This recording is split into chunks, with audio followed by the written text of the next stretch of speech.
Hello friend, Gurukul BN academy में आपका स्वागत है। और चलिए हम लोग जो 11th जेपीएससी का लक्ष्य सीरीज चल रहा है उसी सिलसिला को आगे बढ़ाते हैं। और आज हम लोग हिस्ट्री से रिलेटेड एक क्वेश्चन आंसर देखेंगे, यानी मॉडल आंसर देखेंगे।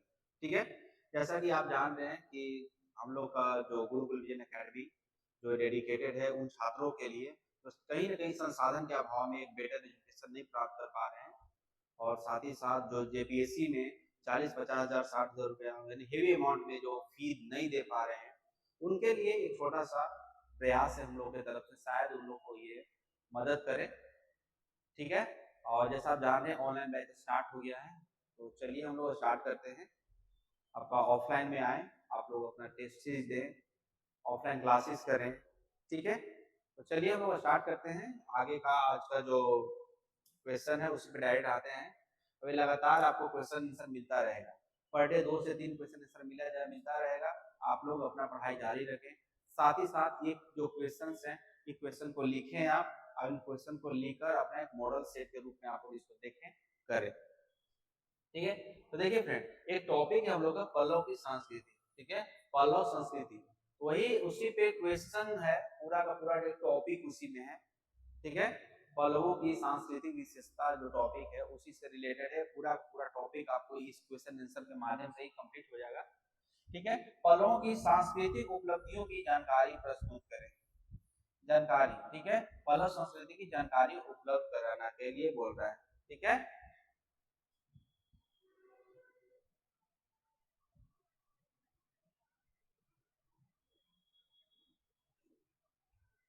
ठीक है, तो चलिए इसमें देखते हैं कि क्या कैसे हम लोग आंसर को डिजाइन करते हैं, कैसे लिखते हैं। तो देखिए, सातवाहनों के डायरेक्ट हम लोग को थोड़ा सा क्वेश्चन को पीसीएस लेवल टाइप से बनाना है। ठीक है, तो हम लोग उसमें ये देखेंगे, हम लोग डायरेक्ट लिखेंगे सातवाहनों के ध्वंसावेशों पर निर्मित पल्लव वंश की स्थापना सी वसु ने की। ठीक है, ऐसा माना जाता है कि जो आपका पल्लव जो थे वो सातवाहनों का ये सामंत हुआ करते थे। और जब सामंत हुआ करते थे तो सातवाहन वंश जब कमजोर हुआ, सातवाहन वंश जब खत्म होने लगा, तब उन्हीं पे पल्लव वंश की स्थापना कौन करता है? आपका सिंह विष्णु करता है। कौन कर रहा है? आपका सिंह विष्णु उसी पे स्थापना कर रहा है। उसी को सातवाहनों के बाद पल्लव वंश की स्थापना होती है। ठीक है, और ऐसे भी आप जान रहे होंगे कि जो दक्षिण भारत है वहाँ पे चेर, पांड्या और चोला तीन जो एक महत्वपूर्ण डायनेस्टी के रूप में जाना जाता है, जिसमें हम लोग को चेर के बारे में नहीं, पल्लव के बारे में और चोलों के बारे में पढ़ना है। तो आपका नेक्स्ट टॉपिक होगा वो चोलों से रिलेटेड होगा, तो आप लोग उसको देखने की कोशिश कीजिएगा। ठीक है, सातवाहन साम्राज्य के दक्षिण पूर्वी भाग, ठीक है, सातवाहन साम्राज्य के दक्षिण पूर्वी भाग में शासन करने वाले पल्लवों की राजधानी कांचीपुरम में थी। कहाँ? पल्लवों की राजधानी कांचीपुरम में थी। यहाँ पे शासन का टाइपिंग मिस्टेक हो गया आपका, यहाँ देख लीजिएगा। तो शासन करने वाले पल्लवों की राजधानी कांचीपुरम में थी। पल्लवों के काल में दक्षिण भारत में सांस्कृतिकरण का महत्वपूर्ण दौर देखा गया। यानी पल्लव संस्कृति के पल्लव जो डायनेस्टी जब आया तो उस समय जब देखेंगे आप कि एक बहुत बड़ा मतलब सांस्कृतिक जो ध्वंसावेश जो सातवाहनों के ध्वंसावेश पे निर्मित हो रहा था, वहां पे संस्कृति का एक बहुत बोलबाला था। ठीक है, जैसे हम लोग देखेंगे उसमें कि राजनीतिक परिप्रेक्ष्य अलग होता है, आर्थिक परिप्रेक्ष्य अलग होता है, और सांस्कृतिक परिप्रेक्ष्य अलग होता है। तो जब आप चोल का पाठ पढ़ेंगे, जेपीसी में जो चोलास के रिलेटेड जो आपका टॉपिक है उसमें आपको राजनीतिक, आर्थिक, सांस्कृतिक सभी देखना पड़ेगा, मिलेगा। लेकिन यहाँ पे पल्लवों की सिर्फ सांस्कृतिक जो गतिविधि है, सांस्कृतिक उपलब्धि, उसके बारे में पढ़ना था। तो सबसे पहले हम लोग देख लेते हैं पल्लव वंश का, पल्लव वंश को देख लेते हैं कि उसका एरिया क्या था, कहाँ पे था।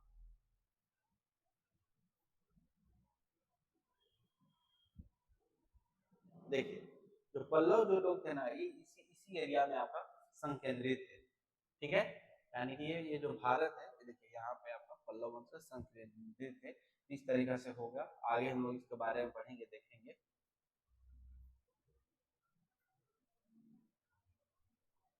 देखिए, अब यहाँ पे क्या है कि इस दौरान दक्षिण भारत में आर्यकरण संस्कृति का विकास होता है। ठीक है, मान के चलिए कि सातवाहन जो थे, सातवाहनों का जो राजकीय चिन्ह था वो क्या था, आप लोग बताइए कमेंट बॉक्स में। ठीक है, तो सातवाहन जो थे ना, उस समय क्या होता था कि उत्तर भारत तक उन लोगों का शासन, मतलब वो लोग लड़ाई करने आए, उस तरीका से युद्ध हुआ। ठीक है, और जब सातवाहन काल तक ये हुआ तो उस तरीका से पल्लव जो जो पल्लव थे, ठीक है, वो पूरा दक्षिण में दक्षिण में यहाँ पे संकलित थे, यहाँ पे संकलित थे। सातवाहनों का जो स्टेट जो राज्य था वो इस तरीके से फैला हुआ था। तो यहाँ से धीरे धीरे धीरे धीरे आपका नॉर्थ जो नॉर्थ में, यानी कि आपका उत्तर भारत में जो भी संस्कृति था ना, वो धीरे धीरे दक्षिण भारत में फैल रहा था। ठीक है, तो ये फैल रहा था। तो उसी तरीके से देखेंगे पल्लवों की सांस्कृतिक उपलब्धि को हम निम्न रूपों में देख सकते हैं। ठीक है फ्रेंड, ये पल्लव जो संस्कृति है एक बहुत बड़ा चैप्टर है, लेकिन हम लोग यहाँ पे मॉडल आंसर के रूप में आए हैं। अब मॉडल आंसर के रूप में हम लोग को बस वही लिखना है जो हम लोग के आंसर में डिमांड कर रहा है।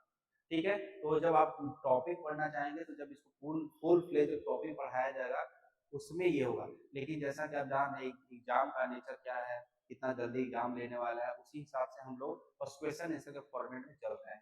ठीक है, तो देखिए पल्लव संस्कृति के रूप में हम देख सकते हैं, किस रूप में देख सकते हैं, पहले आप धर्म के रूप में देखिए, साहित्य के रूप में, शिक्षा के रूप में, वास्तुकला, मूर्तिकला, चित्रकला, नृत्य और संगीत के रूप में देखेंगे हम लोग। यानी 1 बाय 1 करके हम लोग देखेंगे कि सांस्कृतिक उपलब्धि था कि धर्म में कैसा उपलब्धि मिला उन लोगों को, साहित्य में कैसा मिला, शिक्षा में कैसा मिला, वास्तुकला मिला, तो उसके बारे में हम लोग देखते हैं। सबसे पहले धर्म पे आइए। ठीक है, तो देखिए दक्षिण भारत में सातवाहनों के काल में आर्य संस्कृति का प्रभाव होने लगा था। आर्य संस्कृति का प्रभाव इसलिए होने लगा था कि सातवाहन काल में जब सातवाहन जो थे तो वो उत्तर भारत तक आपको आके लड़ाई लड़ते थे। ठीक है, और जब युद्ध होता है या सैनिकों का मूवमेंट होता है तो एक जगह से एक संस्कृति दूसरे जगह और दूसरे जगह संस्कृति पहले जगह पे आते रहता है। ठीक है, तो जैसे कि आप देखेंगे गौतमीपुत्र सातकर्णी और आपका पुलकेशिन द्वितीय, ये सब जिस तरीका से थे हर्षवर्धन के साथ लड़ाई होता है, ये सब जब आप देखेंगे तो आपको बहुत तरीका से मिलेगा कि किस तरीका से दक्षिण भारत में दक्षिण भारत उत्तर भारत को, उत्तर भारत दक्षिण भारत को प्रभावित किया। तो देखेंगे तो आज संस्कृति का प्रभाव आपका होने लगा था। ठीक है, परंतु पल्लव काल में परंतु पल्लव काल के दौरान यह परिपक्व हुआ। ठीक है, ये तो सातवाहन के समय में तो स्टार्ट हुआ था। ठीक है, स्टार्ट हुआ, लेकिन पल्लव काल में जाते जाते परिपक्व हो चुका था, परिपक्व हो चला था।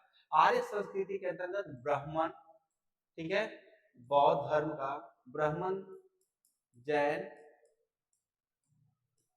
ठीक है, यानी कि जैन धर्म जान रहे हैं आप लोग, ब्राह्मण धर्म, जैन धर्म, बौद्ध धर्म को मान्यता मिली। आर्य संस्कृति का सबसे बड़ा केंद्र पल्लवों की राजधानी कांचीपुरम था। यानी आर्य संस्कृति, आर्य कौन थे, उत्तर भारत में, उत्तर भारत में जब वैदिक काल स्टार्ट हुआ और जब यहाँ पे आर्य जब मध्य एशिया से भारत में आए थे तो सबसे पहले उनको उन लोगों का संकेंद्रण था आपका पंजाब हरियाणा वाला क्षेत्र। लेकिन जैसे जैसे रिसोर्सेस कम होते गए और आवश्यकताएं बढ़ती गई, नीड्स बढ़ते चले गए और उस तरीके से वो लगातार शिफ्ट होते चले गए और पूरी गंगा यमुना का जो पूरा मैदानी क्षेत्र था उसमें वो लोग छा जाते हैं। ठीक है, अब इस तरीके से यहाँ पे मगध साम्राज्य होता है, कौशल होता है, इस तरह 16 महाजनपदों का विकास होता है और धीरे धीरे धीरे धीरे ये पूरी तरीके से एरिया में बैठ जाते हैं। अब उसी तरीके से दक्षिण भारत में आपका जब देखेंगे कि राष्ट्रकूटा बनता है, सातवाहन बनता है, पल्लव बनता है, चेरा बनता है और आपका चोलाज बनते हैं। तो इस तरीका से क्या होता है कि ब्राह्मण, बौद्ध, जैन धर्म का प्रसार आपका दक्षिण भारत में भी होने लगा था। ठीक है, और आर्य संस्कृति का सबसे बड़ा केंद्र कहाँ बन जाएगा, पल्लव, पल्लव की राजधानी कांचीपुरम में। कांचीपुरम इसलिए बनेगा क्योंकि देखिए जो भी महात्मा, जो भी धार्मिक गुरु, जो भी राजनयिक, राजदूत, ये सब जो जाते हैं वो सबसे पहले किसी भी देश की राजधानी में रुकते हैं। तो राजधानी कहाँ था, कांचीपुरम में था। तो यहाँ से जो भी धार्मिक गुरु जाया करते थे वो वहां पे आपका कांचीपुरम में रुकते थे। तो इसीलिए वहां पे धीरे धीरे इस तरीके से बड़ा केंद्र बन गया, उन लोगों को भी अच्छा लगने लगा, धर्म को जानने लगे वो। ठीक है, हेनसांग बताता है, वेनसांग बताता है, आप बताइए कि वेनसांग किसके समय में आया था? हर्षवर्धन के समय में आया था या चंद्रगुप्त द्वितीय के समय में आया था? आप लोग बताइए। तो इसमें हेनसांग ये बताता है कि पल्लव काल में दक्षिण भारत में बौद्ध धर्म काफी फला फूला। पल्लव काल में दक्षिण भारत में बौद्ध धर्म बहुत फला फूला। वेनसांग कब कब भारत आया था, जरा आप लोग बताइए। छठी छठी शताब्दी में आया था या 7वीं शताब्दी में आया था, ये भी बता दीजिए। ठीक है।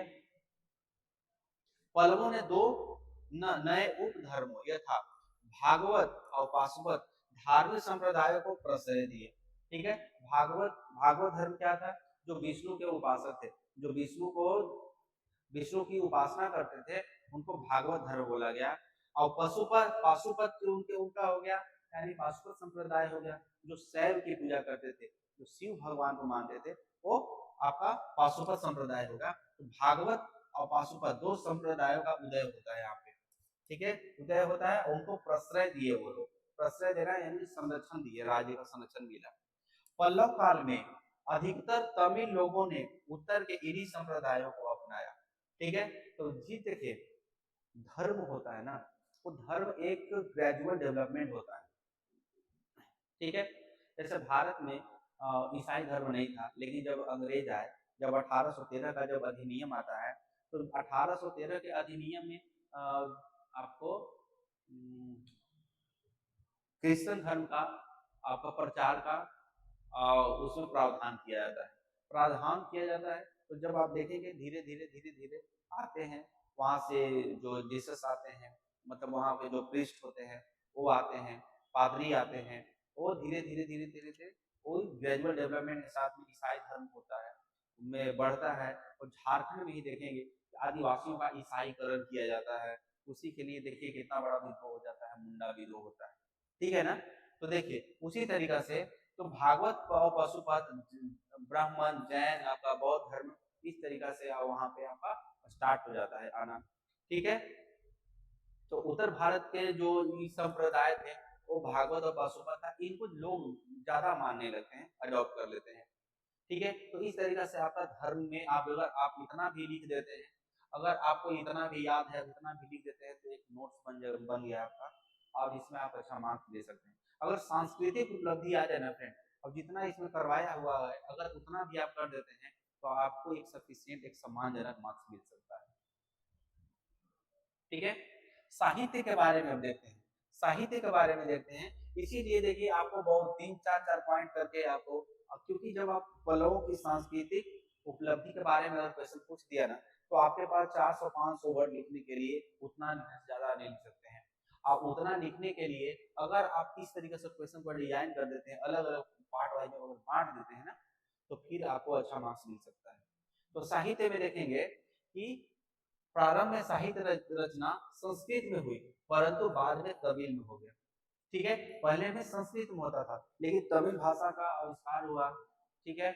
और तमिल भाषा का आविष्कार हुआ, तमिल में ग्रामर आए। ठीक है। तोल्कापियम ने ग्रामर लिखा। इस तरीके से जब ग्रामर जब स्टार्ट होता है, तो ये फिर लगातार धीरे धीरे क्षेत्रीय भाषा बनते जाता है तमिल, और तमिल भाषा में आपका साहित्यिक रचना स्टार्ट हो जाते हैं।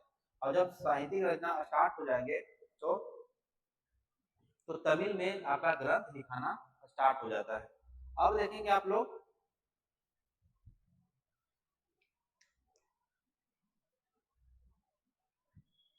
पल्लव साहित्यिक प्रेम। ठीक है ना, पल्लव साहित्यिक प्रेम और विद्वानों का संरक्षण करने की नीति इस क्षेत्र में प्रगति का कारण बना। ठीक है ना, यानी पल्लव जो थे ना, पल्लव डायनेस्टी था, पल्लव डायनेस्टी था, अब वो क्या करने लगा कि जो विद्वान जो वहां पे थे ना, और जो साहित्यिक प्रेम करते थे, यानी साहित्य से जो जिनका प्रेम होता था, ठीक है, उनको ये क्या करने लगे, आपस संरक्षण देना स्टार्ट कर दिया। यानी कि साहित्यिक प्रेमी जो थे और विद्वान जो थे, उनका संरक्षण मिलना शुरू होता है। अब ये बात याद रखिएगा कि जब जब जिन जिन चीज लोगों को संरक्षण मिलता है, जब जब जिन कलाकारों को संरक्षण मिलता है, वो जो कला है वो फली जो बहुत तरीका से फलता फूलता है। इस तरीके से पल्लव पल्लव में जब साहित्य प्रेम का और विद्वानों को संरक्षण मिलने लगा, तो लगातार जो पल्लव साहित्य था उनका लिखाना शुरू होता है। जिस तरीके से जब मध्यकाल में जब आते हैं, तो जब जहांगीर का शासन काल होता है, जो मुगल काल में जहांगीर का शासन काल होता है, तो वहां पे चित्रकारों को अच्छा संरक्षण दिया जाता है। और जब चित्रकारों को संरक्षण दिया जाता है तो मुगल काल में चित्रकारी एक बहुत अच्छा कंडीशन में पहुंच जाता है। बहुत तरीका से पितरा दौरा तो हर तरह का एक तो क्या होता है स्टार्ट हो जाता है वहां पे चित्रकारी, ठीक है ना। लेकिन जैसे ही शाहजहां आता है तो शाहजहां आता है तो फिर साहित्य मतलब स्थापत्य को बड़े बड़े बिल्डिंग लाल किला ताजमहल से बनवाना ये दिखा। तो जब शाहजहां के समय में जब आएंगे तो बड़े बड़े साहित्यिक आपको धरोहर देखने के लिए मिलेगा। लेकिन शाहजहां का जब मृत्यु होता है, शाहजहां को कैद करके आपका अकबर सॉरी औरंगजेब जब गद्दी में बैठता है तो इन सबको संरक्षण देना बंद कर देता है। और जब संरक्षण देना बंद कर देता है तो वहां से जो चित्रकार थे वो दिल्ली से निकल के डिफरेंट डिफरेंट जगहों पे निकलना शुरू होते हैं। तो जब दिल्ली से निकलेंगे अपने जो चित्रकार वो राजस्थान में पहुंचेंगे, राजस्थान से आपका हिमाचल प्रदेश साइड पहुंचेंगे तो वहाँ पे कांगड़ा शैली का विकास होता है। उसी तरीके से जब वो लोग लौट के पटना तरफ आते हैं तो पटना कलम, ठीक है, चित्रकारी का विकास होता है। तो देखिए जहां जहां राजों के द्वारा जो चीज का प्रश्रय दिया जाएगा वो हमेशा फला फूला है, ठीक है। सिंह विष्णु जो शासक था तो उसके दरबार में ना किरातों जुनियम लेखक हुआ करते थे, ठीक है। सॉरी किरातों किरातों जुनियम जो एक पुस्तक है उसका लेखक आपका भारवी, ठीक है। तो देखिए भारवी ने किरातों जुनियम लिखा तो भारवी को संरक्षण दिया गया। वही 10 कुमार चरित्र का लेखक, ठीक है, दंडी नयन, ठीक है, दंडी नयन नरसिंह द्वितीय दरबार का शोभा बढ़ाते थे, ठीक है। तो इस तरीके से देखिए भारवी हो गया आपका आपका 10 कुमार चरित्र वही लिखाता है, किरातों जो नियम वही लिखाता है, ठीक है। उसी तरीके से पल्लव नरेश महेंद्र वर्मन, ठीक है, पल्लव नरेश महेंद्र वर्मन स्वयं बहुत बड़ा रचनाकार थे जिसने, ठीक है, मंद विलास अब भागवत भागवत जो कियम नामक पुस्तक लिखता है, ठीक है, भागवत जो कियम ये पुस्तक लिखता है, माओ मंद विलास नामक पुस्तक। सोच लीजिए कि जिसका राजा ही, जब राजा ही खुद साहित्य प्रेमी होगा तो उस क्षेत्र का साहित्य कितना अच्छा होगा, ठीक है। तो इस तरीके से साहित्य के बारे में इतना लिख दिए हम लोग। अब आगे बढ़ेंगे शिक्षा के बारे में, ठीक है।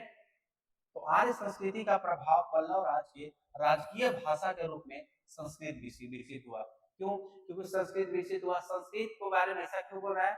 क्योंकि संस्कृत जो है आपका, जो संस्कृत है वही आपका आर्यों की भाषा थी। और जब आर्यकरण जब वहां पे होता है तो संस्कृत का प्रभुत्व बढ़ता है। तो पल्लव क्या करते हैं कि पल्लव संस्कृत भाषा को ही वो आपका राजभाषा के रूप में घोषित करते हैं, राजभाषा के रूप में बना लेते हैं, ठीक है। अब कांचीपुरम जो था ना, कांचीपुरम जो लोग राजधानी था तो संस्कृत का बड़ा केंद्र बन गया। बड़ा केंद्र क्यों बन गया? क्योंकि देखिए कांचीपुरम खुद राजधानी था, ठीक है। जब कांचीपुरम खुद राजधानी था तो उसी राजधानी में आपका राजा रहते थे, मंत्री रहते थे। और जब संस्कृत का बोलबाला वहां बढ़ने लगा तो वहां पे साहित्य का क्षेत्र भी विकसित हुआ, शिक्षा का क्षेत्र विकसित हुआ। आपका पाशुपत भागवत धर्म, हिंदू धर्म, सॉरी आपका जैन धर्म, बौद्ध धर्म का विकास होता है, ठीक है। तो जब देखेंगे कि भागवत और पाशुपत धर्म का विकास होता है तो संस्कृत भाषा का प्रचलन स्टार्ट होता है। तो देखिए कि सांस्कृतिक केंद्र बन जाता है, जिसकी तुलना उत्तर भारत के नालंदा से की जाने लगती है, ठीक है। इस तरीके से नालंदा जो बौद्ध धर्म का एक केंद्र था, उसी तरीके से संस्कृत का बहुत बड़ा केंद्र कौन बन गया था? कांचीपुरम बन जाता है। वहां दक्षिण की संस्थाओं में भी संस्कृत भाषा अपनाया गया, ठीक है। जब तक तमिल नहीं अपनाया गया तब तक वहां पे संस्कृत भाषा का बोलबाला बहुत ज्यादा रहा। और अभी भी आप जब दक्षिण भारत में जाएंगे तो वहां भी संस्कृत का डोमिनेंस बहुत ही अच्छा है, ठीक है। देखिए तमिल शिक्षकों संतों द्वारा तमिल भाषा का प्रयोग किया जाता था, यानी जो तमिल शिक्षक थे, संत थे, वहां पे तमिल भाषा का आपका प्रयोग करते थे। कितना भी है तो देखिए आपका जो क्षेत्रीय भाषा है वो क्षेत्रीय भाषा तो आप छोड़ेंगे नहीं, ठीक है। लेकिन जब कांचीपुरम जो सांस्कृतिक केंद्र बना, वहां पे राजघराना था, पल्लव का राजधानी था, वहां बड़े बड़े विद्वान हुआ करते थे, तो ये सब संस्कृत का उपयोग करते थे। अगर हम लोग नृत्य के बारे में, देखिए नृत्य के लिए आते हैं तो उसमें क्या होता है, पल्लव काम में नृत्य का विकास उत्तम रहा, जिसको धार्मिक अनुष्ठानों में भी देखा गया। ठीक है, पल्लव काम में जो नृत्य का जो विकास होता है ना, वो बहुत ही अच्छा रहता है, जिसको धार्मिक अनुष्ठानों में देखा गया। जब आप देखेंगे कि मंदिरों में नृत्य का प्रभुत्व रहा, नृत्य वहां पे किया जाने लगा।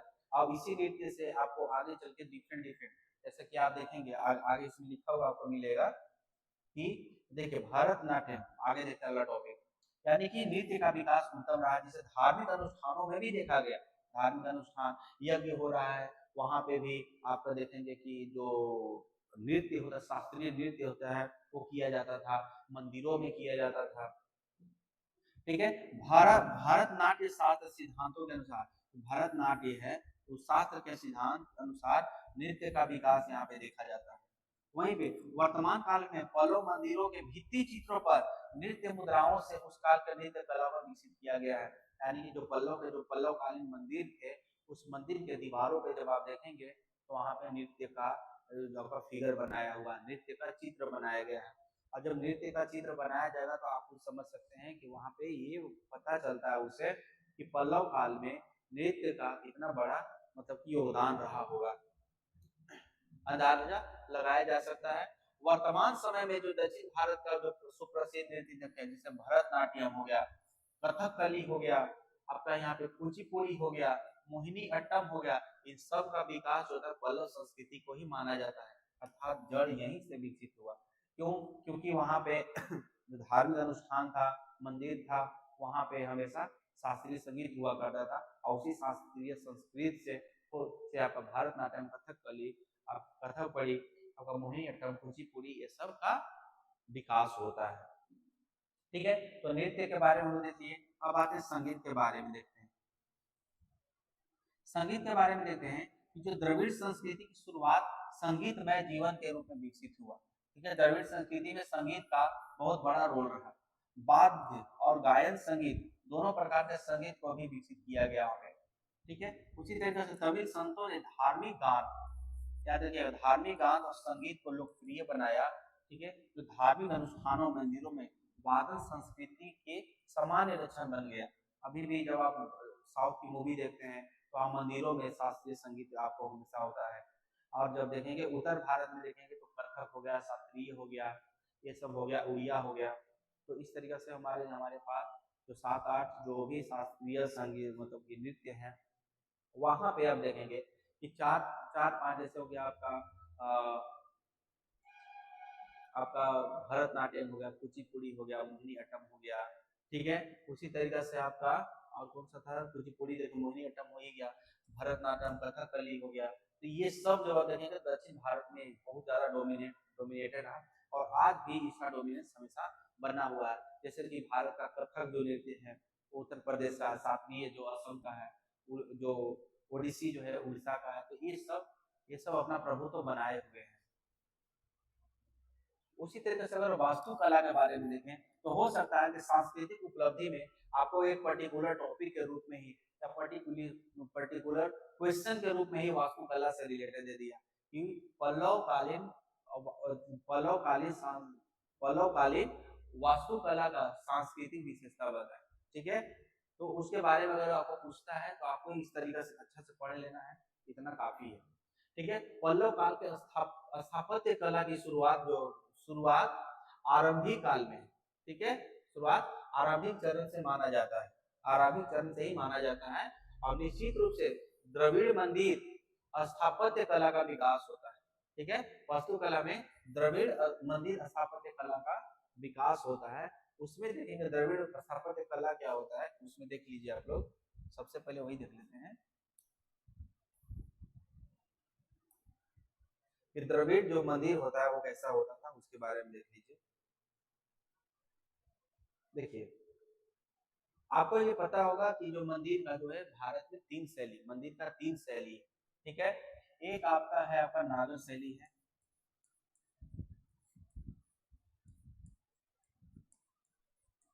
एक आपका नागर शैली है जो उत्तर भारत में है, आपका कहाँ है, आपका उत्तर भारत में है। ठीक है, पहला हो गया दूसरा जो आपका हो गया बेसर शैली।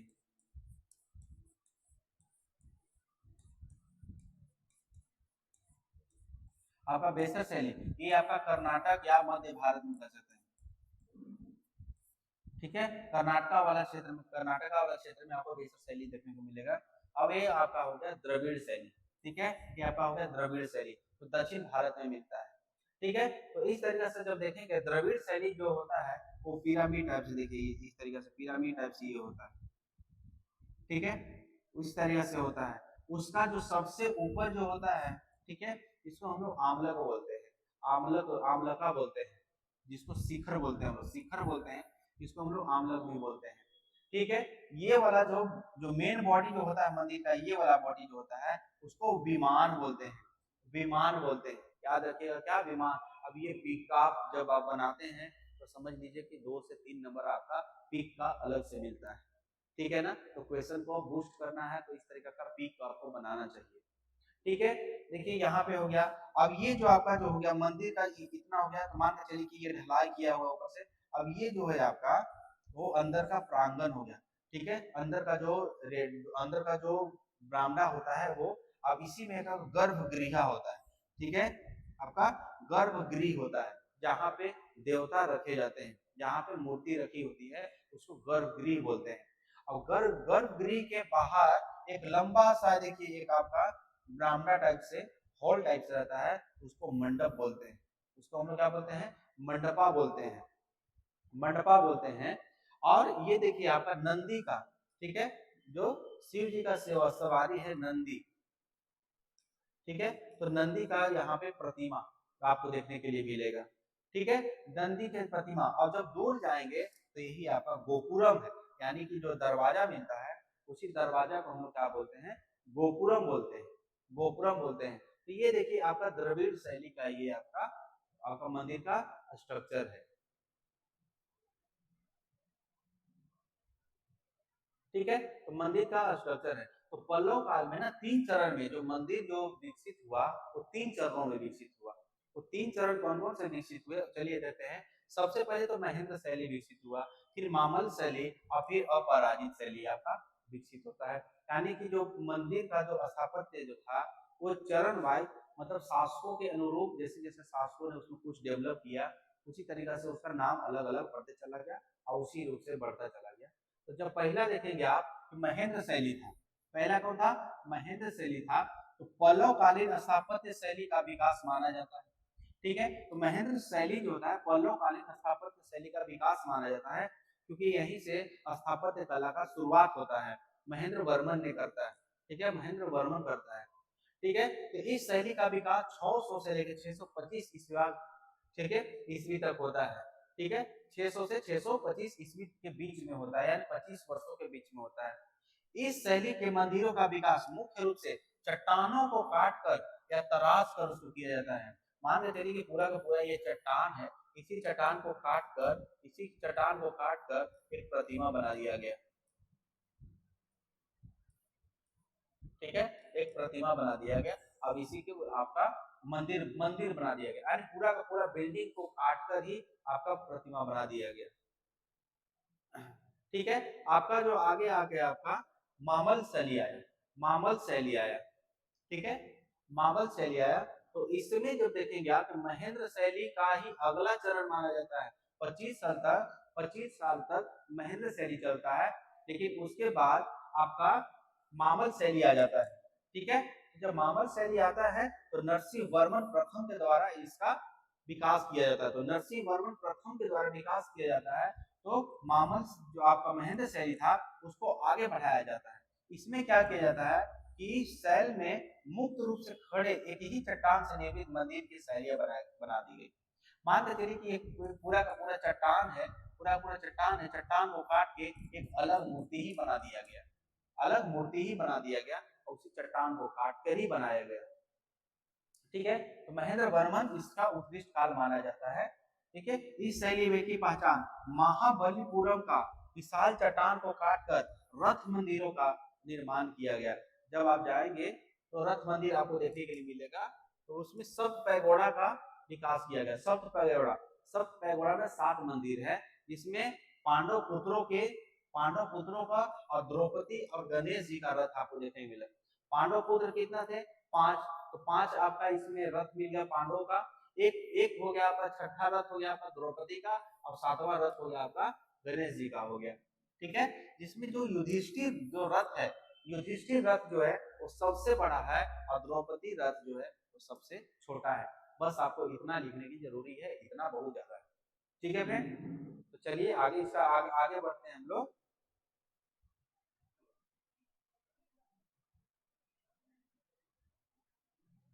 ठीक है, आगे देखते हैं अपराजित शैली या नंदी वर्मन शैली।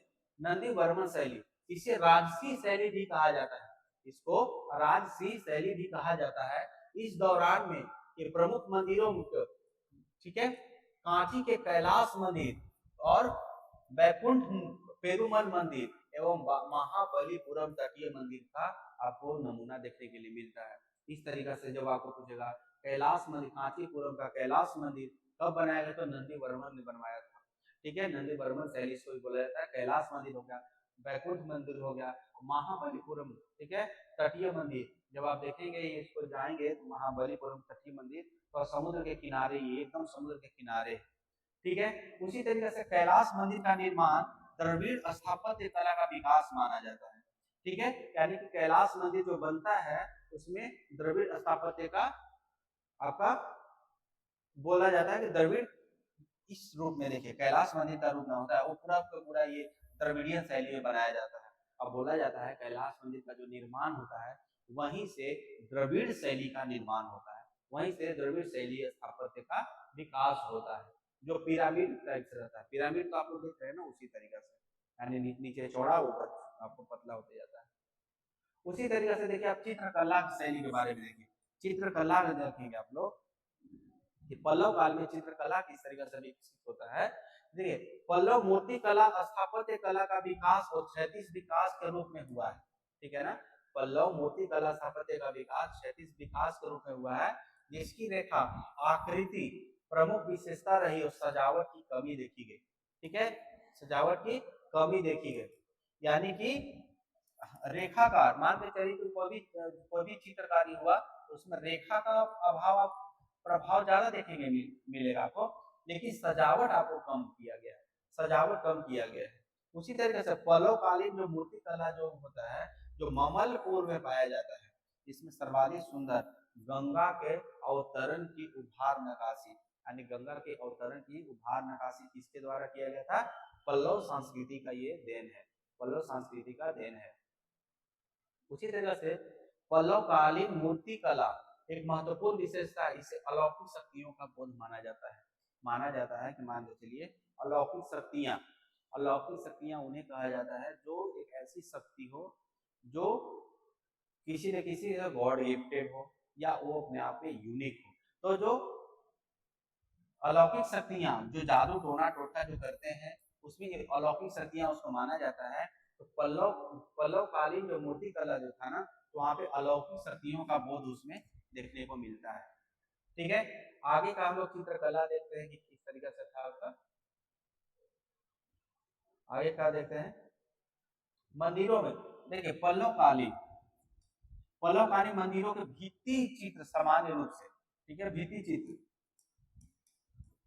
भित्ति चित्रकला सामान्य मिलता है, जिससे शीतल नवास की मूर्ति और कांची में देखने को मिलता है, जो उत्तम चित्रकारी है। ठीक है, शीतल नवास की जो आप देखेंगे कि एक मूर्ति है, वो शायद लेटा हुआ मूर्ति है, उसी से रिलेटेड ये शीतल नवास की मूर्ति है। हम लोग अभी देखेंगे मूर्ति के बारे में क्या है। तो इस तरीके से देखिए आप इतना लिख दिए। ठीक है, साथ ही साथ उपरोक्त तथ्यों के अलावा में कहा जा सकता है कि पल्लव काल के दौरान संस्कृति का विभिन्न विकास हुआ। द्रविड़ संस्कृति के सातवाहनों से लेकर आगे चोलों तक पहुंचाया, यानी कि जो पल्लव जो संस्कृति है वो सातवाहनों से लेता है, बीच में ब्रिज के रूप में काम करके चोलों तक पहुंचाता है। और जो दक्षिण भारत में जो द्रविड़ संस्कृति है, ठीक है, दक्षिण भारत की जो संस्कृति है उसका द्रविड़ संस्कृति का विकास करता है। ठीक है, ठीक है। अब इसका जो विस्तार जब आप देखेंगे तो दक्षिण भारत के आपका तत्कालीन वर्तमान आंध्र प्रदेश, तमिलनाडु, केरल और दक्षिण कर्नाटक के क्षेत्रों तक ये विकसित था। ठीक है, ये देखिए आपका भारत है, यहाँ पे देखेंगे कि आंध्रा का क्षेत्र था, कर्नाटक का क्षेत्र, केरला का क्षेत्र, तमिलनाडु, यानी ये वाला जो पूरा एरिया था ये आपका पल्लव संस्कृति की देन था। ठीक है, पल्लवकालीन राज्य था। अब इसमें जब हम लोग देखेंगे फ्रेंड कि जो पल्लव संस्कृति जो था वो यहाँ ही रही, वो यहाँ से देखिए, यहाँ से आपका ये होते हुए देखिए यहाँ पहुंचा ही है, लेकिन ये कंबोडिया तक जाके पहुंचता है। ये कंबोडिया, कंबोचिया जिसको बोलते थे उस समय, उसी तरीका से ये सुमात्रा तक देखिए आप ये पहुंच जाता है। ठीक है, अब ये सामुद्रिक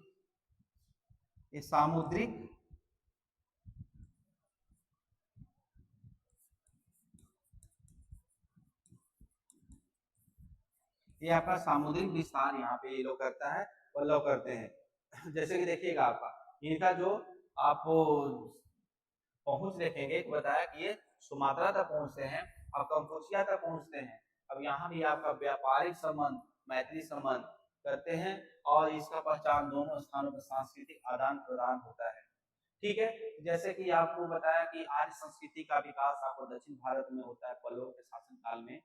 ठीक है, तो पल्लव के शासन काल में होता है, उसी तरीके से पल्लव जो थे कंबोचिया, सुमात्रा, ठीक है, उधर श्रीलंका तक पहुंचते थे ये। और जब ये पहुंचते थे वहां पे तो यहाँ की संस्कृति वहां और वहां की संस्कृति यहाँ, ठीक है, यानी आदान प्रदान होता था। अब इस तरीके से भारतीय संस्कृति एक जगह से दूसरी जगह पहुंचती थी। अब उसके बारे में आप लिखें, इस प्रकार निचोड़ रूप से कहा जाए तो पल्लव शासकों ने ना अपने राज्य विस्तार तो किया ही, परंतु सांस्कृतिकरण पर बहुत अधिक बल दिया, जिसका विरासत आने वाले चोलों को मिला, जिन्होंने उसको आगे बढ़ाया। वर्तमान समय में भी यह संस्कृति अभिन्न अंग बना रहा, जिसका प्रभाव आंतरिक एवं बाह्य रूपों में है। ठीक है फ्रेंड, तो इस तरीके से ये आपका निष्कर्ष हो गया। ठीक है, ये आपका निष्कर्ष हुआ। तो इस तरीका से हम लोग पल्लव संस्कृति के बारे में देख लिए। अब इसी तरह से जो पल्लवों की सांस्कृतिक उपलब्धि था वो भी हम लोग को पता चल गया।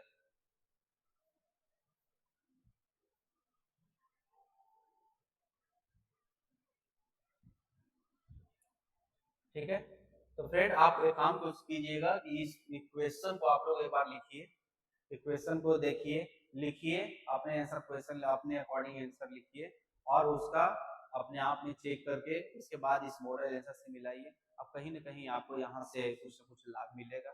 ठीक है फ्रेंड, तो अपने आंसर को डे बाय डे स्ट्रॉन्ग करते जाना है, स्ट्रॉन्ग बनाते जाना है। तो चलिए आप लोग पढ़ाई पे ध्यान दीजिए। ठीक है, ऑल द बेस्ट फ्रेंड, आगे के लेक्चर में हम लोग फिर से मिलते हैं।